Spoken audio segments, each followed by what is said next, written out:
Before I get into this massive rant, I'm going to give a little bit of background about the Horus Heresy. Basically, there's 64 books. This is set in the 40K universe, except it's 10,000 years before. So 30K.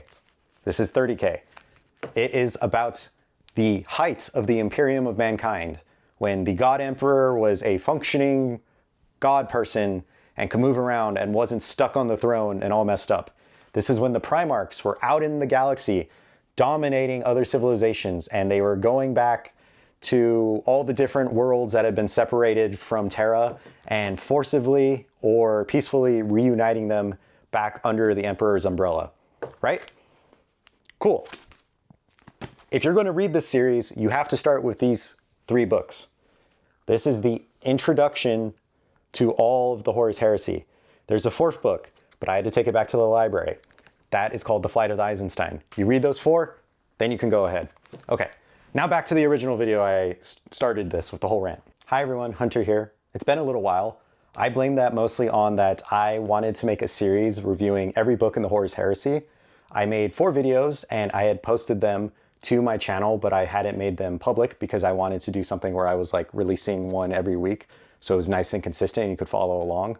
But I very quickly fell off that, and that is kind of what this video is about.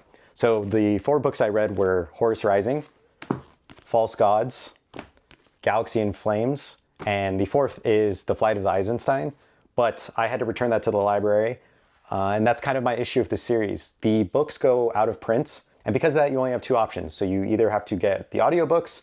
I'm not the biggest fan of audiobooks. I usually only like audiobooks when it's history or if it's a biography and the actual author is reading it. And then your other option are ebooks, but I'm not a big fan of ebooks. I usually only do ebooks for comics, black and white comics, manga specifically. That left me with the daunting task of going to the LA Central Library and checking out most of these books. I had a few, but I gave up pretty quickly. And this is kind of my issue with this series. So Warhammer is very fun, right? I have, as you can see, some of my Tyranids here, mostly unpainted minis. Wow, how quickly I fell into the stereotype of not finishing your minis. Here is the Space Marine board game. I have Space Marine 2 on my PS5, which you can't see. And I've been enjoying the world, right? I like the lore videos. Probably how many of you got into Warhammer was just like the ridiculous lore. Here's the thing. When you start reading these books, they're all very exciting. You get into it and you're like, this is such a unique world. These are very interesting characters. The setting is unmatched. Like, I will give Warhammer that all day. However, you then get into book 2 and you're like, oh, cool. It's still the same characters. It's still the same stuff. You get some new characters and you're like, oh, these guys are pretty similar to our original batch of characters. Then you get into the 3rd book, and any new characters that get introduced are essentially the same characters that you got in the original book. And then I got to The Flight of the Eisenstein, and that was a good book, but it suffered from the fact that all these characters feel like every Astartes is basically the same thing. There's like 2 types of Astartes. There's the good Astartes, and then there's the evil Astartes. Essentially, it's, do you follow Horus or do you follow the Emperor? That's it. You got 2 personality types. Loken is the main star of these 3 books, and in the 4th one, The Flight of the Eisenstein, Loken is replaced with a Loken clone called Gabriel, whatever. Anyway, he's basically Loken, which is that, oh, I'm honorable and I'm going to do the right thing. That's it. The only other thing the Astartes have is how badass they are.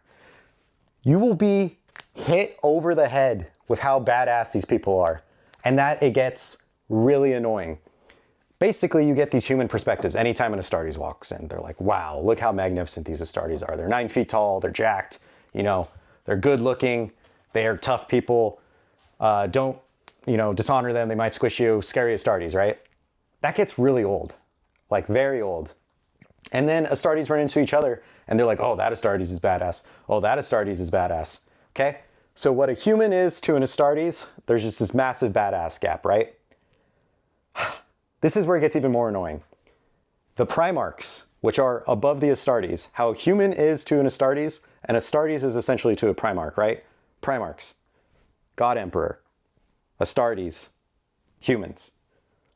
The Primarchs are also described as very badass and very good looking with awesome jawlines. And basically the Astartes are always like, whoa, the presence of this Primarch is so overwhelming to me. And it gets really annoying really fast. It gets really annoying when you have two Primarchs that are together and they're essentially just going back and forth about their honor. There's so much honor in these books. They're all about their honor. They're all like, how dare you disrespect me? Oh, if you do this, if you offend my honor, I will smite you. And it's a lot of this back and forth. And I got sick of it. I couldn't imagine having to read 64 books of these. I know there's one book. My friend is like halfway through the Horus Heresy and he's been doing it with audiobooks. And he said there's one book later in the future where it's basically two Primarchs just talking to each other for 200 pages. And essentially they're just jerking each other off about how awesome and cool they are. Some of them have capes, some of them have wings. And that's really all it is, guys. Like, it feels very one note. And I guess that's my biggest issue with this. If you like this universe, I encourage you to read the first 4. So all of these plus The Flight of the Eisenstein, and then hop around and follow your favorite chapters. I know this is pretty common advice you'll see on Reddit, and I was being very cocky and I was like, oh, there's no reason for that. I'll just read all 64. No, do not read all 64 unless you really need to, unless you really love this. But I would encourage you to read these 3, the 4th book, and then start hopping around. And then you can basically go towards the end, which is the End of the Death and the Siege of Terra, and just knock those books out. And then you have the Horus Heresy down. There's no reason to spend your time reading all 64 books. I read a literary fiction book after these, and it was so refreshing to get back to something that was just completely different than these, you know, a nice refresher of the palate, you know, something to clear the taste buds, if you will. Don't get me wrong, these books, especially Dan Abnett is a great writer. This is the best of the books. The second one takes a considerable dip in quality, and I think that's mainly because so much happened so quickly in this book. Nothing really felt earned. So basically Horus, spoiler, is the bad guy, right? He falls, the Horus Heresy. It all happens in this book. And like him actually falling is like this quick. He basically puts up no fight. He just goes, oh, I'm evil. It's crazy. Galaxy in Flames is a banger end to the original trilogy. I thought it was very well written. It closes the storylines of this, does a great job.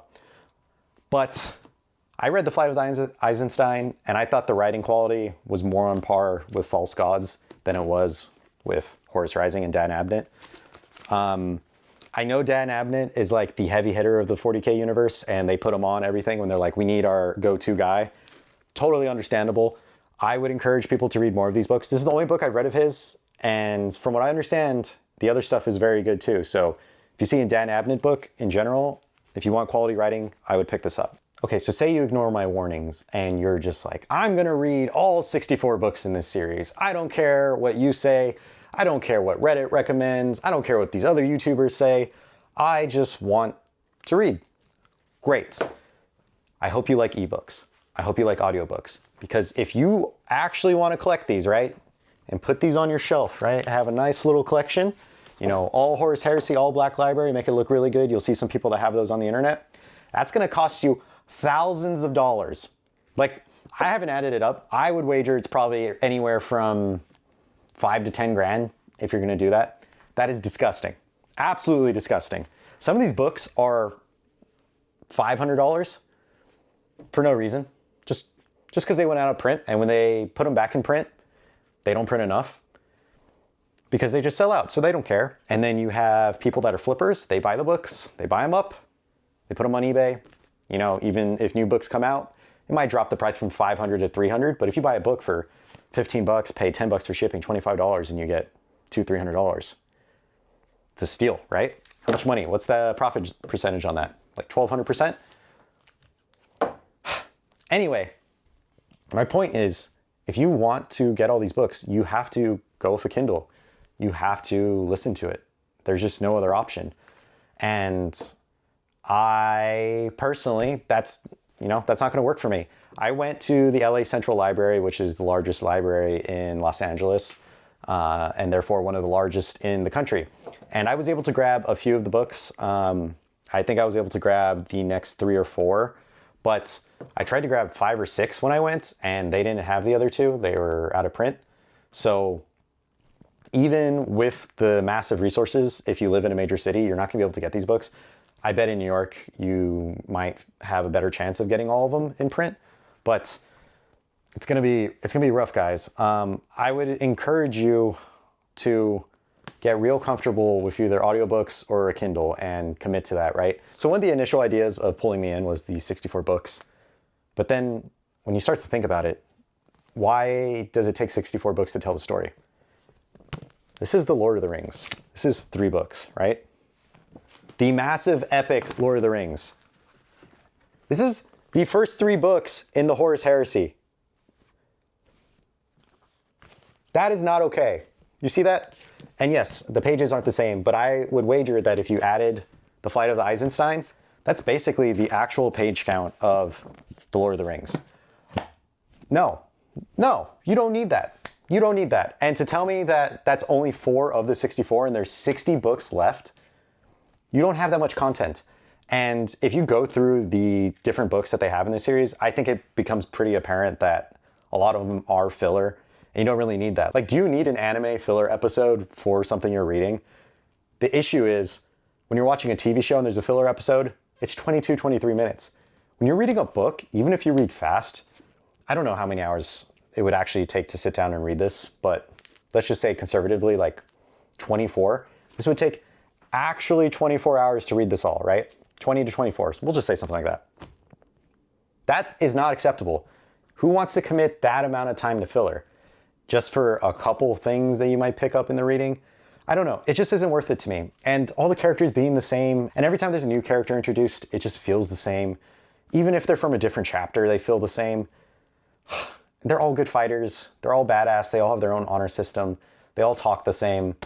It gets tiring, guys. If anyone ever asks me in the future, what is a book series that you think will work better as a TV show than as a book?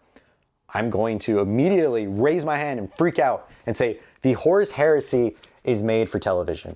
I know Amazon is going to be making some kind of Warhammer show. I assume it's going to be set in 40K versus a prequel series of 30K. But honestly, the best way to enjoy the Horus Heresy, I bet, would be a TV show. Because if you broke the first 2 books, I think, into season 1, and then books 3, 4, and then probably into 5, maybe you could do that and do a season 2. From there, you probably could have 3 more seasons. What happens on the next planet, a follow-up, and then a final Siege of Terra with the final fight with the Emperor and Horus for season 5. And I think you would have an awesome show. Let me just read from The Lord of the Rings, for example. All the host was clad in sable, dark as the night. Against the wan walls and the luminous pavement of the road, Frodo could see them, small black figures in rank upon rank, marching swiftly and silently, passing outwards in an endless stream. Before them went a great cavalry of horsemen, moving like an ordered riders, and at their head was one greater than all the rest, a rider, all black, save that on his hooded head he had a helm like a crown that flickered with a perilous light. Now he was drawing near the bridge below, and Frodo's staring eyes followed him, unable to wink or to withdraw. Surely there was the Lord of the Nine Riders, returned to Earth to lead his ghastly host to battle. Here, yes, here indeed was the haggard king, whose cold hand had smitten down the ring-bearer with his deadly knife. The old wound throbbed with pain, and a great chill spread towards Frodo's heart. Like, that is quality writing. Okay? We're gonna go... I don't want to mess with Dan Abnett. I think Dan Abnett's a really good writer, but let's go to False Gods. And I'm just going to give you a bit. Let's just like I did with Lord of the Rings, I'm just going to open it up. Horus stood behind her, his massive form clad in battle plate. As ever, he was almost overwhelmingly intimidating, physical and masculine. And the thought of sharing a room with such a powerful specimen of manhood in the absence of a chaperone gave her guilt a delicious edge. Sorry, she said. That was impolite of me. Horus waved his hand. Don't worry, he said. If there was anything I didn't want you to see, I wouldn't have left it out. See, literally I pulled from a random part in the book and all it is how badass Horus is. Now, imagine it's like that for every Astartes and every time you see a Primarch. And every time a Primarch argues with a Primarch. It's just that the whole time, guys. I don't know. I guess what I'm saying is, why invest 64 books of reading when you can read The Lord of the Rings and knock out 3 books. Let's see, what else could you read? You could read, let's grab another one. The Count of Monte Cristo, right? Count of Monte Cristo. My point is that you're only allowed to read so many books in your life. You're gonna die. Don't waste them all on the Horus Heresy. Read something else. Good night.